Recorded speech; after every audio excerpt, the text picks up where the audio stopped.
Хээр бол урууга харсан ой.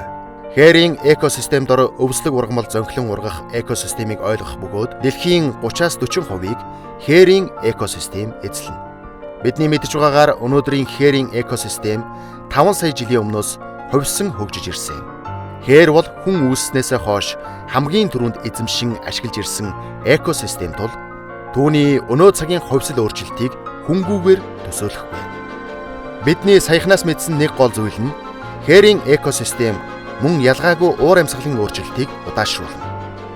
Энэ экосистемд нийт нүүрс төрөгчийн 20% агуулгадна. Ойгоос ялгаатай нь энэ их хэмжээний нүүрс төрөгч өвслөг ургамлын үндэс ба хөрсөнд хоримтлагдана. Монголын хээр хүн ба байгалийн төгс оршилд олон мянган жил хувьсан ирсэн ч унган төрхөө алдаагүй Еврази твийн өвөрмөц нутаг юм. Гэхдээ бид хээртэй таагүй харьцсан хэвээрээ. Хүн газар эдлбэрлэж эзэмшиж ирсэн цаг үеэс хойш хамгийн ихээр ашиглаж байгаа экосистем юм. Монгол улсын хэмжээнд өнгөрсөн 100 хүрэхгүй хугацаанд хээрийн экосистемийн 65% нь доройтсонд тооцогдох болсон. Үүний шалтгаан юу вэ? Хэд бэлчээрлэлт, хөрсний үржил шимийг алдагдуулж буй газар тариалангийн технологи, замбраагүй салаа зам. Зогсооё.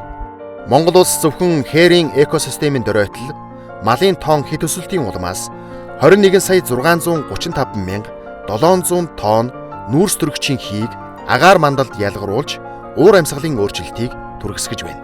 Хээрийн экосистемийн доройтол нь их хэмжээний талбай элсжих, хуурайших, цөлжих гол шалтгаан болно.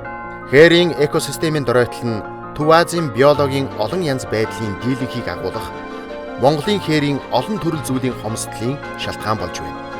Энд бүхэн, хар сүлд, цагаан зээр, шонхор, чун, хярс, мануул гээд олон зүйлийг нэрлэж болно. Залруулъя. Дөрвөн удирлаар сэлгэн ашигладаг уламжлалаа эргэн харах цаг болжээ.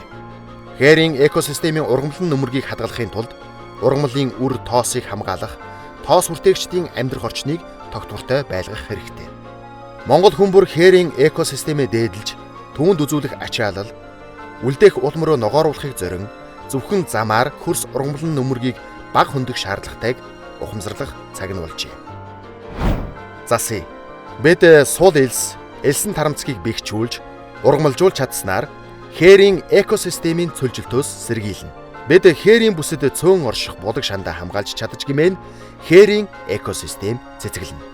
Бид дөрвөн үлрэлд газраа өнжөөж чадж байж гэмээн Монголын хээрийг аварна. Өнөөдөр дэлхийн байгаль орчны өдөр. Зогсооё, залруулъя, засъя урайнд дур нэгдэж хээрийн экосистемээ сэргээе.